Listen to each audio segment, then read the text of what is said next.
আলহামদুলিল্লাহ, আজকের জুমার খুতবার যে বিষয়টি সেটি একটি ব্যতিক্রম ধর্মী বিষয়, যেটি ইতিপূর্বে আলোচনা করি নাই। সেটি হলো যে জাহিলি যুগে শিশু কন্যাদেরকে জীবন্ত কবর দেওয়া হতো কেন, এবং পরবর্তী ইসলাম আসার পরে নারীদের যে মর্যাদা দিয়েছে সেই সম্পর্কে আলোচনা করব ইনশা আল্লাহ তাআলা। গত দুই জুমার যে খুতবা বিষয় ছিল সেটি হলো গত জুমার আগের জুমা যেটি ছিল সেটা হক সম্পর্কে, সেটা বিভিন্ন রকমের হক নিয়ে আলোচনা করেছিলাম। দ্বিতীয় গত জুমার যেটি ছিল সেটি হলো আশুরে মুহাররম এবং নফল সিয়ামের গুরুত্ব ও ফজিলত। আজকের বিষয় হলো জাহিলি যুগে শিশু কন্যাদেরকে কেন জীবন্ত কবর দেওয়া হতো। আমি আপনাদের সম্মুখে সূরা তাকবীরের 8 এবং 9 নম্বর আয়াত পাঠ করেছি। এই বিষয়ের উপরে আরও অনেক আয়াত রয়েছে, যেমন সূরা আরাফের 189 নম্বর আয়াত, এরপরে সূরা তওবার 71 নম্বর আয়াত, সূরা হুজরাতের 13 নম্বর আয়াত, সূরা আল ইমরানের 42 নম্বর আয়াত এবং সূরা তাকবীরের 11 নম্বর, সূরা তাহরিমের 11 নম্বর আয়াত এবং বুখারী বর্ণিত হাদিস 297 নম্বর হাদিস, 301 নম্বর হাদিস, 2408 নম্বর হাদিস, মুসলিম বর্ণিত 300, 302, 298 নম্বর হাদিস, আবু দাউদ 11863 নম্বর হাদিস। এই হাদিসগুলি এবং কোরআনের আয়াতগুলি দিয়ে আমি আজকের এই বিষয়টি সাজিয়েছি। ইনশাআল্লাহ সংক্ষিপ্ত আকারে আমি সেই বিষয়ের উপর আলোচনা করব ইনশা আল্লাহ তাআলা। আল্লাহ তাআলা মানব জাতিকে তিনি সৃষ্টি করেছেন, এবং জাহিলি যুগে যে সমস্ত নারীদের মর্যাদা বলতে কিছুই ছিল না, যখনই শিশু কন্যা জন্মগ্রহণ করত তখন তারা তাদের লজ্জায় শিশু কন্যাদেরকে জীবন্ত কবর দিত। কারণ মানুষে যাতে করে তাকে শ্বশুর বলে না ডাকে, বা মেয়ের কন্যা হয়েছে এই বলে মানুষ যাতে তিরস্কার না করে, এই জন্য সেই জাহিলি যুগে শিশু কন্যাদেরকে জীবন্ত কবর দেওয়া হতো।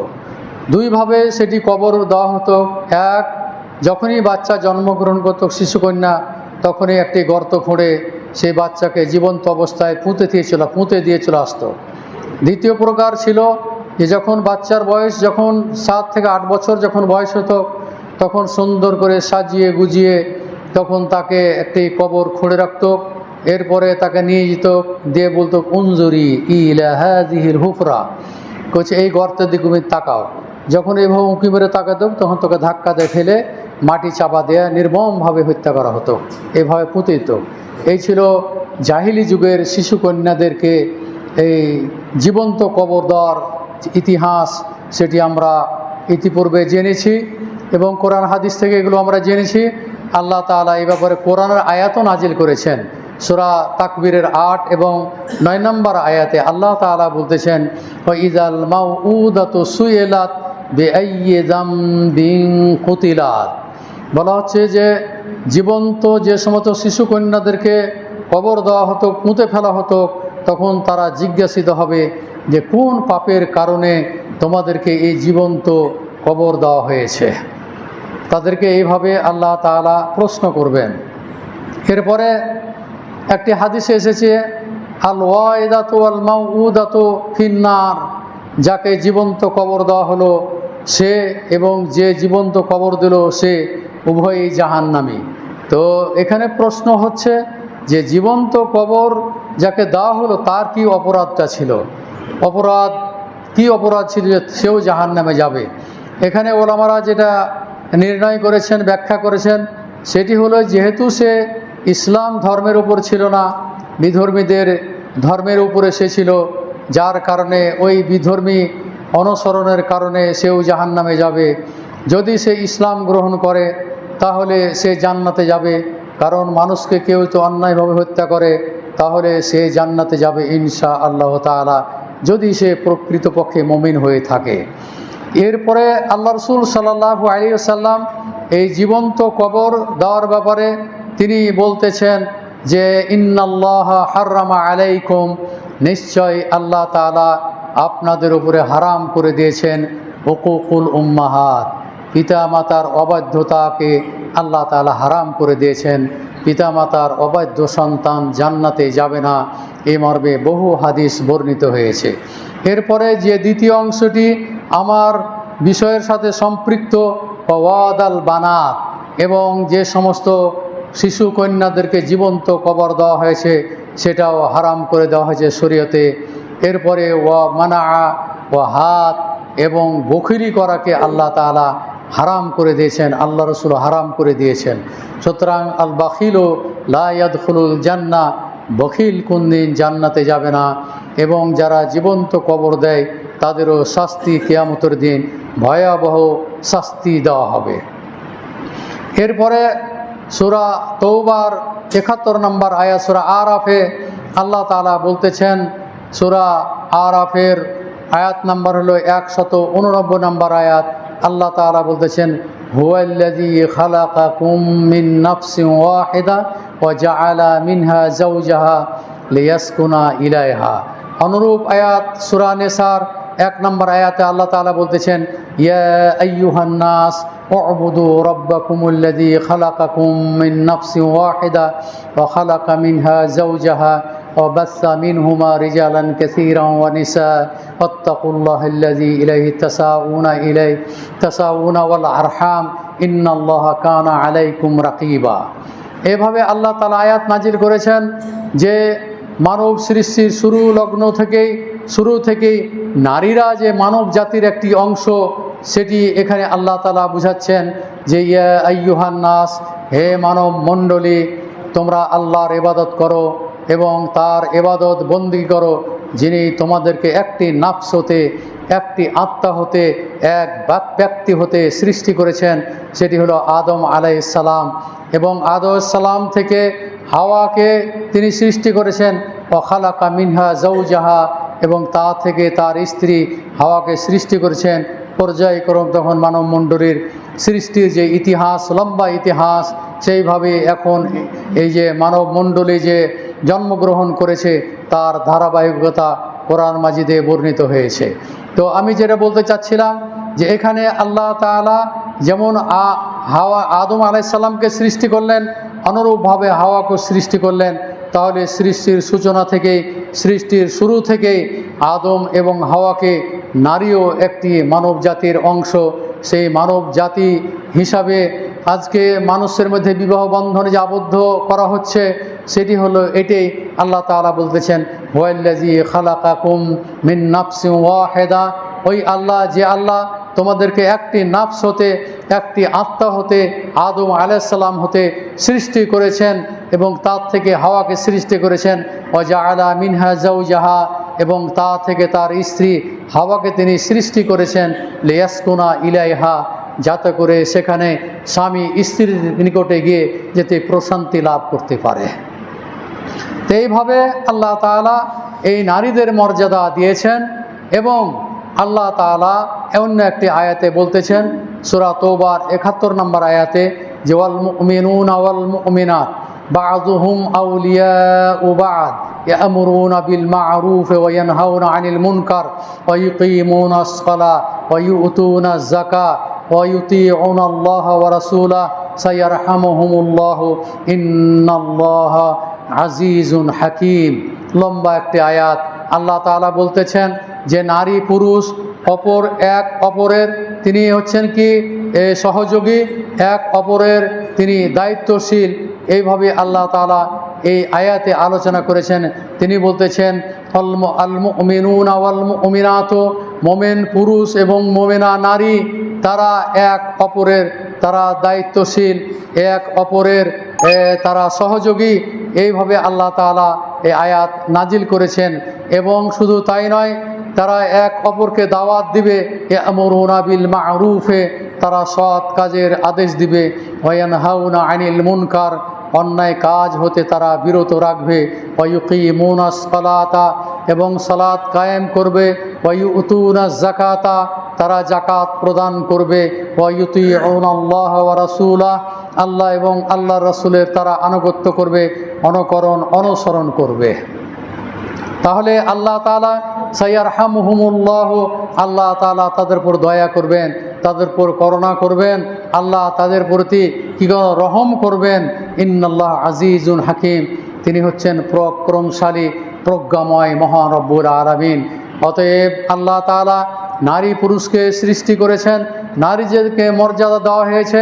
পুরুষেরা যেমন দায়িত্বশীল, নারীরাও তারাও কি বাড়ির তারাও দায়িত্বশীল। কুল্লুকুম রাঈন ওয়া কুল্লুকুম মাসউলুন আন রায়াতিহি, প্রত্যেকেই আপনারা দায়িত্বশীল। কিয়ামতের দিন এই দায়িত্ব সম্পর্কে আমরা সবাই জিজ্ঞাসিত হব। তাহলে আমরা কেউ রেহাই পাব না। সুতরাং বাড়ির কর্তাও সে একজন দায়িত্বশীল, তার দায়িত্ব সম্পর্কে সে জিজ্ঞাসিত হবে। ওয়াল মারআতু রাঈয়াতুন আলা বাইতি যাওজিহা ওয়া ওয়ালাদিহি, স্ত্রী তার স্বামীর বাড়ির সে দায়িত্বশীল এবং সন্তানদের লালন পালন করার ক্ষেত্রেও সে দায়িত্বশীল। প্রত্যেকেই এক অপরের সহযোগী, এক অপরের দায়িত্বশীল। সুতরাং আল্লাহ তাআলা পুরুষকে যেমন মর্যাদা দিয়েছেন, নারীদেরকেও আল্লাহ তাআলা ইসলাম আসার পরে কি করেছে? মর্যাদা দিয়েছে। আয়েশা রাদিয়াল্লাহু তাআলা আনহা বলতেছেন যে কিভাবে মর্যাদা দিয়েছেন নারীদেরকে। তিনি বলতেছেন এর আগে একটি হাদিস, যে হাদিসটি আনাস রাদিয়াল্লাহু তাআলা আনহু হতে বর্ণিত। তিনি বলতেছেন যে ইন্নাল ইয়াহুদা কানু ইজা হাজাতিল মারআতু ফীহিম লাম ইওয়াকিলুহা ওয়ালাম ইজামিউহুন্না ফিল বুয়ুতি ফাসাআলা আসহাবুন নবী সাল্লাল্লাহু আলাইহি ওয়াসাল্লাম ফাআনজালাল্লাহু সুবহানাহু ওয়া তাআলা ইয়াসআলুনাকা আনিল মাহিযে কুল হুয়া আযান ফাআতাজিলুন নিসা ফিল মাহিযে। আল্লাহ তাআলা তিনি আয়াতি নাজিল করে দিলেন এবং প্রশ্ন করা হয়েছিল যে ইহুদিরা তারা নারীদেরকে মর্যাদা তো দেওয়া দূরের কথা, মর্যাদাহীন করে তারা রাখত। যখন তাদের মধ্যে নারীরা যখন পিরিয়ডের অবস্থায় বা হায়েজ অবস্থায় যখন হায়েজ হতো, মাসিক হতো, তখন তাদের সাথে খাওয়া দাওয়া করতো না এবং তাদেরকে বাড়িতে একাত্রিতভাবে রাখতো না। তাদের সাথে উঠা বসা চলাফেরা সব বন্ধ করে দিত। আলাদা একটা কুঠরি ঘরে রেখে তাকে ওই সময়টুকু তারা কি করত? তাদের সাথে অমর্যাদা করা হতো, তাদের সাথে দুর্ব্যবহার করা হতো। কিন্তু ইসলাম আসার পরে আয়েশা রাদিয়াল্লাহু তাআলা আনহা বলতেছেন যে ইসলাম আসার পরে নারীদেরকে যে মর্যাদা আল্লাহ রসুল সাল্লাল্লাহু আলাইহি ওয়াসাল্লাম দিয়েছেন, তিনি বলতেছেন কুনতু আশরাবু, আমি পানি পান করছিলাম। তো ও আনা হায়েজ, আমি তখন পিরিয়ড অবস্থায় ছিলাম, আমি তখন ঋতু অবস্থায় ছিলাম, আমি তখন হায়েজ অবস্থায় ছিলাম। আল্লাহ রসুল সাল্লাল্লাহু আলাইহি ওয়াসাল্লামকে সুম্মা উনাবিলুহুন নবিয়্য সাল্লাল্লাহু আলাইহি ওয়াসাল্লাম, তারপরে যে পাত্রে যে গ্লাসে আমি পানি পান করতেছিলাম, তখন ওই পানি অবশিষ্ট পানি আল্লাহ রসুল সাল্লাল্লাহু আলাইহি ওয়াসাল্লামকে আমি দিলাম। তারপরে ফায়াশরাবু ফায়াদাউ ফাহু ফি মাওদি'i ফিয়া, আল্লাহ রসুল সাল্লাল্লাহু আলাইহি ওয়াসাল্লাম যেখানে আমি যেই স্থানে মুখ লাগিয়ে আমি পানি পান করেছিলাম, আল্লাহ রসুল সাল্লাল্লাহু আলাইহি ওয়াসাল্লাম ঠিক ওই জায়গাতেই মুখ লাগিয়ে তিনি পানি পান করলেন। ফায়াদাউ ফাহু ফি মাওদি'i ফিয়া, আমি যেই গ্লাসের যেই স্থানে যে জায়গাতে আমি মুখ লাগিয়ে পানি পান করেছিলাম, আল্লাহ রসুল সাল্লাল্লাহু আলাইহি ওয়াসাল্লাম ঠিক সেই জায়গাতেই মুখ লাগিয়ে পানি পান করেছিলাম। এবং আয়েশা রাদিয়াল্লাহু তাআলা আনহা বলছেন ও আতাআররাকুল আরকা, এবং হাড়যুক্ত গোশত যখন আমি খেলাম, তারপরে সুম্মা ও আনা হায়েজ, আমি ঋতু অবস্থায় ছিলাম, সুম্মা উনাবিলুহুন নবিয়্য সাল্লাল্লাহু আলাইহি ওয়াসাল্লাম, অতঃপর আমি আল্লাহ রসুল সাল্লাল্লাহু আলাইহি ওয়াসাল্লামকে ওই হাড়যুক্ত গোশত আমি দিলাম, যেখানে আমি ছিঁড়ে ছিঁড়ে খাচ্ছিলাম ওই অংশেই তিনি ওই জায়গাতেই ফায়াদা ও ফাহু, তারপরে সেখানে সে মুখ লাগিয়ে সেও কী করতে লাগলো? গোশত খেতে আরম্ভ করলো। তো এইভাবে আল্লাহ রসুল সাল্লাল্লাহু আলাইহি ওয়াসাল্লাম, ইহুদিরা যেমন ঋতুবর্তী মহিলাদেরকে ঘৃণা করত, তাদেরকে আলাদাভাবে রাখত, তাদের সাথে উঠা বসা সব কিছু বন্ধ করে দিত, তারাকে জেলখানার মতো একটি ঘরে রাখত এবং খাবার শুধুমাত্র পৌঁছে দিত, আর ওই খেয়ে সে ওইভাবেই দিন যাপন করতেছিল। ইসলাম আসার পরে নারীদেরকে যে মর্যাদা দিয়েছে সেই মর্যাদার অধ্যায় হাদিসগুলি বর্ণিত হয়েছে। মর্যাদা কিভাবে হলো? আয়েশা রাদিয়াল্লাহু তাআলা আনহা বলছেন যে আমি ঋতুবতী অবস্থাতেও আল্লাহ রসুল সাল্লাল্লাহু আলাইহি সাল্লামের নিকটে আমি পানি পান করে আল্লাহ রসুলকে দিলাম, তিনি সেই জায়গাতে মুখ লাগিয়ে পানি পান করলেন, ঘৃণা করলেন না। ঝুটা বলে তিনি এটাকে কি করলেন না, ঘৃণা করলেন না, তিনি পান করলেন। গোস্ত ছিঁড়ে ছিঁড়ে খাচ্ছিলাম, সেখানে আল্লাহ রসুল সাল্লাল্লাহু আলাইহি সাল্লাম মুখ লাগিয়ে গোস্ত ছিঁড়ে খেলেন। তাহলে ইসলাম এই নারীদেরকে মর্যাদা দেওয়া হলো কি হলো না? এখান থেকে প্রমাণিত হলো যে ইসলাম আসার পরে এমনি মহিলাদেরকে তো তাদেরকে তো মর্যাদা দিয়েছেই, যে ঋতুবতী মহিলাদেরকেও আল্লাহ রসুল সাল্লাল্লাহু আলাইহি সাল্লাম এইভাবে কি করছেন, তিনি মর্যাদা দিয়েছেন। তো আমাদের এই বর্তমান অবস্থার সাথে তুলনা করা যায় যে এখন যদি কোনো মহিলা যদি স্বামীকে তার খাওয়া পানি বা ব্যবহৃত পানি বা ঝুটা পানি যদি দেয়, তাহলে স্বামী রাগান্বিত হয়ে স্ত্রীকে মারপিট করবে এবং বলবে তুই আমাকে ঝুটা পানি খাওয়ালি। এইভাবে তর্ক বিতর্ক হয়ে স্ত্রীকে তখন গরু পিটা করে তখন মারতে থাকে। এই হলো আমাদের বর্তমান সমাজ। অথচ হাদিসগুলিতে আপনারা শুনেন আল্লাহ রসুল সাল্লাল্লাহু আলাইহি সাল্লাম ঋতুবর্তী মহিলাদেরকে নিয়ে তিনি একসাথে খেয়েছেন, একসাথে থেকেছেন, একসাথে সমস্ত কার্যক্রম পরিচালনা করেছেন। আল্লাহ রসুল সাল্লাল্লাহু আলাইহি সাল্লাম বলছেন ইসনাউ কুল্লা শাইইন ইল্লা নিকাহ, নারীদের সাথে ঋতুবর্তী মহিলাদের সাথে মিলন ব্যতিরেকে সব কিছু করা যায়, সব কিছু করা যায়। যেমন ঋতুবর্তী মহিলারা তারা কোরআন স্পর্শ না করে কোরআন তেলাওয়াত করতে পারে। পরীক্ষার্থী যে সমস্ত এই ছাত্রীরা আছে তারা যদি পিরিয়ড অবস্থায় পরীক্ষা দেয়, কোরআনের পরীক্ষা দেয়, তাহলে কোরআনের আয়াতও সে কি লিখতে পারবে, কিন্তু স্পর্শ করে কোরআন তেলাওয়াত করতে পারবে না, এটা নিষিদ্ধ। সালাত আদায় করতে পারবে না, তওয়াফ করতে পারবে না। আয়েশা রাদিয়াল্লাহু তাআলা আনহা যখন হজে গিয়ে যখন এই অবস্থা হলো তখন কাঁদতেছে, তার আল্লাহ রাসূল সাল্লাল্লাহু আলাইহি সাল্লাম বলছে কাঁদছো কেন তুমি? তো বলছে আনুফিস্তে, তোমার কি পিরিয়ড হয়েছে, তোমার কি হায়েজ হয়েছে? তো বলছে যে না। তখন বলছে যে তুমি তওয়াফ বাদ দিয়ে সব কিছু করো, হাজিরা যা করবে তুমি তাই করো। তারপরে তখন কাজা উমরা করার জন্য তার ভাই আব্দুর রহমান আবু বকরের ছেলেকে পাঠিয়ে তখন এই কাজা উমরাটা আল্লাহ রাসূল সাল্লাল্লাহু আলাইহি সাল্লাম আয়েশা রাদিয়াল্লাহু তাআলা আনহাকে দিয়ে করালেন। তাহলে দেখুন ইসলাম কিভাবে নারীদেরকে মর্যাদা দিয়েছে, যে বলছে তুমি সব কিছুই করো শুধুমাত্র তওয়াফ ব্যতিরেকে। সালাত তো আছে, সালাত তো নিষেধ, তওয়াফ করাও নিষেধ পিরিয়ড অবস্থায়, হায়েজ অবস্থাতে। আল্লাহ রাসূল সাল্লাল্লাহু আলাইহি সাল্লাম পরবর্তীতে আয়েশার জন্য সুযোগ করে দিলেন। তানঈম মসজিদ, যারা হজে গিয়েছেন হাজি সাহেবরা বলতে পারবেন, তানঈম হলো মসজিদে না মক্কা থেকে পশ্চিম দিকে জেদ্দা রোডে ওখানে অবস্থিত।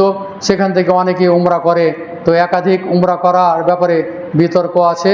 সুতরাং হজে উমরা হবে একটাই, তো সুতরাং যারা হজে যাবেন আমরা একটাই উমরা করি, যেখান দিয়ে আপনাদেরকে নিয়ে আসুন, বারবার উমরা করার কোনো বিধান নেই। তো আমি যেটা বলতে চাচ্ছিলাম আর বিষয়ের সাথে থেকে অন্যদিকে চলে যাচ্ছি। আয়েশা রাদিয়াল্লাহু তাআলা আনহা ঋতুবর্তী অবস্থায় ছিলেন, আল্লাহ রাসূল সাল্লাল্লাহু আলাইহি সাল্লাম সুযোগটা করে দিলেন, কিভাবে মর্যাদাটা দিলেন তিনি।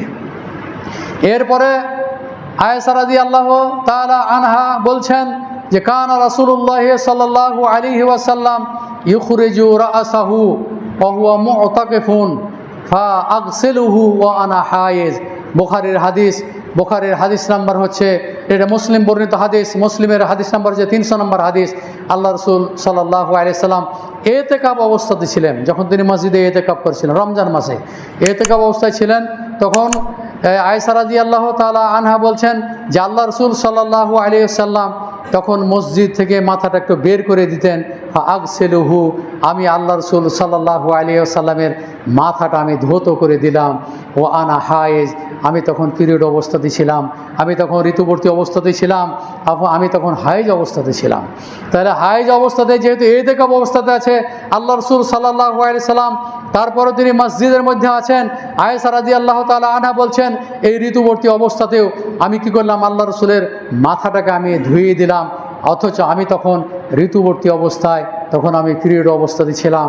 তো দেখুন ইসলাম কিভাবে নারীদেরকে মর্যাদা দিয়েছে, তাদেরকে ঘৃণা করলেন না, তারা বরং রাসূলুল্লাহ সাল্লাল্লাহু আলাইহি সাল্লামের সহযোগিতা করলেন। এরপরে একটি হাদিস পাওয়া যায় আয়েশা রাদিয়াল্লাহু তাআলা আনহারই 4টা হাদিস এখানে বর্ণিত আছে।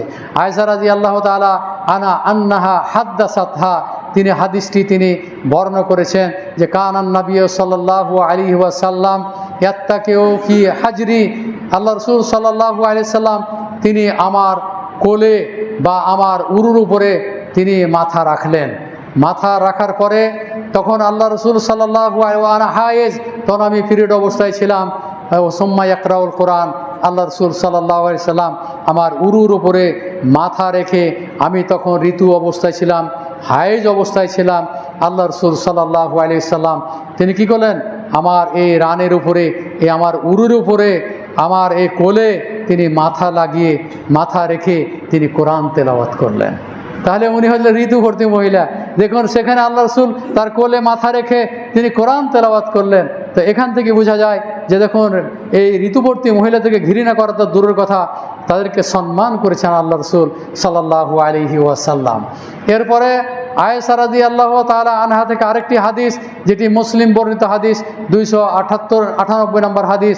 আয়েশা রাদিয়াল্লাহু তাআলা আনহা বলতেছেন যে আল্লাহ রসুল ক্বাল আলী, আমাকে বললেন যে নাবিলিনি আল খুমরাতা মিনাল মসজিদ, বলছে তুমি মসজিদ থেকে কি করো, ওই মাদুর বা চাটাই তুমি আমাকে দাও, বের করে এনে দাও। তো আয়েশা রাদিয়াল্লাহু তাআলা বলছে ক্বালাত কুলতু, আমি আল্লাহ রসুলকে বললাম যে ওয়ানা হায়েজ, আমি তো ঋতুবতী অবস্থায় আছি, আমি তো এই হায়েজ অবস্থাতে আছি, তো আমি কিভাবে মসজিদ থেকে চাটাই বা মাদুর আমি বের করে আপনাকে দিব। তা আল্লাহ রসুল সাল্লাল্লাহু আলাইহি সাল্লাম বলছেন যে ইন্না হাইজাতাকা লাইসাত বিয়াদিকে, ইন্না হাইজাতাকে লাইসাত বিয়াদিকে, তোমার হায়েজ, তোমার মাসিক তোমার হাতে তো লেগে নাই, অতএব তুমি যাও মসজিদ থেকে তুমি মাদুর এবং চাটাই তুমি আমাকে এনে দাও। তো দেখুন কীভাবে মর্যাদা দিয়েছে। তাহলে তারা এই অবস্থাতেও আল্লাহ রসুল সাল্লাল্লাহু আলাইহি সাল্লামের সাথে সব কিছু, সব ব্যাপারে তারা শরিক হয়েছে, সহযোগিতা করেছেন। সুতরাং নারীরা যেমন, পুরুষেরা যেমন একজন অভিভাবক, নারীরাও বাড়ির মধ্যে তারা অভিভাবক, এক অপরের সহযোগী। আল মুমিনুনা ওয়াল মুমিনাত, এক মুসলিম অপর মুসলমানের কি সহযোগী। আর স্বামী স্ত্রী এরা তো এক অপরের কি, এরা তো সহযোগিতা পাবেই। এরা তো সহযোগিতা এক অপরে যদি কেউ না করে, তাহলে নারীদের উপরে যে সমস্ত বৈষম্য করা হচ্ছে বর্তমান এই যুগে, যেমন নারীদের অধিকার আছে, যেমন যে স্বামীর যেমন অংশ পাবে, স্বামীও স্ত্রীর সেই কি সম্পত্তির অংশ পাবে। নারী যেমন এই পিতার মাতার যেমন সম্পত্তির ভাগ পাবে, অনুরূপভাবে এই নারীও স্বামীর অংশে পাবে এবং পিতামাতারও অংশ পাবে। তো এইভাবে এই অধিকার যেটি ইসলাম কিন্তু নারীদেরকে দেওয়া হয়েছে, এবং তারা তাদের স্বামীর হক পাবে, তা স্ত্রীর হকও স্বামীরা পাবে, এইভাবে এক অপরের হক পাবে। তবে যারা অভিভাবক, নারী কন্যা এবং এই ছেলেদের মাঝে বৈষম্য করে থাকে, বৈষম্য বলতে এতটুকুই যে ছেলেদেরকে ভালো ভালো জায়গাগুলি দেয়, মেয়েদেরকে ওই বিলের জমি বা অন্য জায়গা দেয়, এটা কিন্তু এই জন্য আপনাকে কিয়ামতের দিন জবাবদিহি করতে হবে, এবং আল্লাহ তাআলা আপনাকে 7 তবক জমিনে ধ্বংস করতে ধসিয়ে দেবেন। মান আখাযা সিবরাম মিনাল আরদি সিবরান ফাইন্নাহু ইউতাওয়াক্কাহু ইয়াওমাল কিয়ামাতে ওয়া 70 ইলা 70 মিনাল আরদ। বলা হচ্ছে কেউ যদি সামান্যতম জমি যদি কেউ রদবদল করে, যদি অন্যায় করে, এর ভয়তে অন্যায়ের সাথে জড়িত হয়ে থাকে, তাহলে 7 তবক জমিনে তাকে পুঁতে দেওয়া হবে। অন্য শব্দ এসে খুশভাবিহি ইলা 70 আরজিন, 7 তবক জমিনে তাকে ধসিয়ে দেওয়া হবে। তাহলে আপনি জেনে শুনে, আপনি মানুষ মরণশীল, যে কোনো সময় আপনি মরে যেতে পারেন। মরে যাওয়ার পরে আপনার সম্পত্তি কোথায় যাবে? ইন্নামা লাহু মা কাদ্দামা, সম্পদ ওইটাই যেটা আপনি আল্লাহর পথে আপনি ব্যয় করেছেন। ওয়া মা লা ওয়ারিসিহি মা আখারা, আর যেটা রেখে গেলেন সেটা ওয়ারিসের সম্পদ। ওয়ারিস ভালো হলে আলহামদুলিল্লাহ, ওয়ারিস ভালো না হলে ইন্না লিল্লাহ। তো যদি আপনার সন্তানের যে ভালো হয়, তাহলে আপনার জন্য দান খায়রাত বা ভালো কিছু কাজ করবে। আর সন্তান যদি ওই হিরণখোর হয়, ওই ইয়াবাখোর হয়, বাবাখোর হয়, নেশাখোর হয়, তাহলে আপনার খবর আছে। এই জন্য আপনার সম্পদ আপনি জীবদ্দশায় কিছু দান করে যান, কিছু সম্পদ আপনি আল্লাহর পথে ব্যয় করেন, তাহলে ওই সম্পদ আপনার কাজে লাগবে, সেটাই আপনার সম্পদ, এগুলো আপনার সম্পদ নয়। তাই আসুন, সন্তান তৈরি করার ক্ষেত্রে আপনার অবশ্যই ভূমিকা থাকতে হবে। আপনি ডাক্তার হন, ইঞ্জিনিয়ার হন, আরও জেনারেল শিক্ষিত হন, যেই হন না কোনো, ছেলেদেরকে এই আদর্শবান করে গড়ে তোলার কিন্তু আপনার সার্বিক দায়িত্ব। তার মধ্যে সার্বিক দায়িত্বর মধ্যে একটি দায়িত্ব হলো গুরুত্বপূর্ণ, যে আপনার সন্তানকে মসজিদমুখী করতে হবে, মসজিদে নিয়ে আসতেই হবে, ট্রেনিং দিতে হবে, সালাত শিক্ষার ব্যাপারে কোনো ত্রুটি যেন আপনার না থাকে। মুরু আওলাদাকুম বিসসালাত ওহম আবনাউ সাবঈ সিনিন, আপনার সন্তানের বয়স যখন 7 বছর হবে তখন অবশ্যই আপনি তাদেরকে সালাত আদায় করার ব্যাপারে আদেশ দিবেন, নির্দেশ দিবেন। ফজরিবুহুম আলাইহা ওহম আবনাউ 10 সিনিন, 10 বছর বয়স যখন হবে তখন আপনার ছেলেকে তখন প্রহার করে মেরে পিটে মসজিদমুখী করতে হবে, মসজিদে নিয়ে আসতে হবে। আরেকটি দায়িত্ব আছে আপনার, সেটা হলো বড় গুরু দায়িত্ব, সেটি হলো যে আপনার পরিবার পর্দা করে কিনা। এই পর্দা সম্পর্কে কিয়ামতের দিনে আপনি জিজ্ঞাসিত হবেন, কারণ বেপর্দা নারী জান্নাতে যাবে না, বেপর্দা নারী তাদের স্থান হলো জাহান্নাম। সুতরাং যে সমস্ত মা বোন আমার বক্তব্য আপনারা শুনছেন, আপনারা নিজকে রক্ষা করার চেষ্টা করুন। উ আনফুসাকুম ওয়া আহলিকুম নারা, নিজকে এবং নিজ পরিবারকে জাহান্নাম থেকে বাঁচার জন্য চেষ্টা করুন। মানুষ মরণশীল, যে কোনো সময়তে মৃত্যু হয়ে যেতে পারে, অতএব পর্দার ব্যাপারে প্রত্যেককেই কঠিন ভূমিকা নেবেন, কঠোর ভূমিকা নেবেন, কঠোর নির্দেশ দিবেন। আপনি স্বামী, আপনার সাথে যদি স্ত্রী তর্ক বিতর্ক যদি লিপ্ত হয়, ওই স্ত্রী কিন্তু বেয়াদব স্ত্রী। কারণ হচ্ছে যে এখনকার বর্তমান যে সমস্ত বৌমারা এসেছে, স্বামীর সাথে তর্ক বিতর্ক লাগিয়ে দেয়, কোনো কিছু একটা কোনো ছোট্ট তুচ্ছ ঘটনাকে কেন্দ্র করে তর্ক বিতর্ক করে এক পর্যায়ে মারামারি পর্যন্ত হয়ে যায়। মানে এখন আধুনিক মেয়ে, আধুনিক যুগের মেয়েরা স্বামীকে মানে না, শ্বশুর শাশুড়ি তো দূরের কথা, শ্বশুর শাশুড়ির কিছুই মনেই করে না। খুব বুড়া মানুষ কষ্ট পাচ্ছে, শ্বশুর শাশুড়ির খেদমত করা তো দূরের কথা, তাদেরকে খাবার দাবার পরিবেশন করা তো দূরের কথা, বরং স্বামীকে বাধ্য করে তোমার বাবা মাকে তুমি কি করো, ওই ভবঘুরে রেখে এসো, তুমি বৃদ্ধাশ্রমে রেখে এসো, এইভাবে সে চাপ সৃষ্টি করে। অতএব মা বোন যারা এসেছেন, আল্লাহমুখী হন, আল্লাহকে ভয় করেন, ইত্তাকিল্লাহ, আল্লাহকে ভয় করুন, আল্লাহকে ভয় করে চলুন, পর্দা করুন, শ্বশুর শাশুড়ির খেদমত করুন, স্বামীর আনুগত্য করুন, তাহলে আপনার পরিত্রাণ, না হলে আপনি পরিত্রাণ পাবেন না।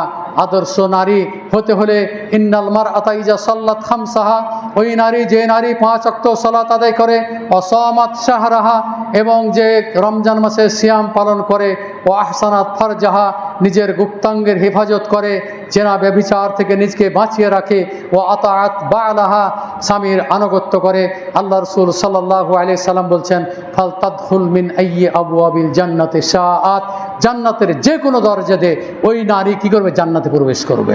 তাই আসুন নারী মা বোন যারা এসেছেন, আমার বক্তব্য শোনার পরে আজ থেকে আপনারা পর্দা পুশিদার মধ্যে থেকে বাইরে যখন যাবেন তখন বোরকা পরিধান করে যাবেন, সন্তানদেরকে সালাত আদায়ের নির্দেশ দিবেন, মেয়েদেরকে বোরকা পরার আপনারা কি করবেন, ট্রেনিং দিবেন।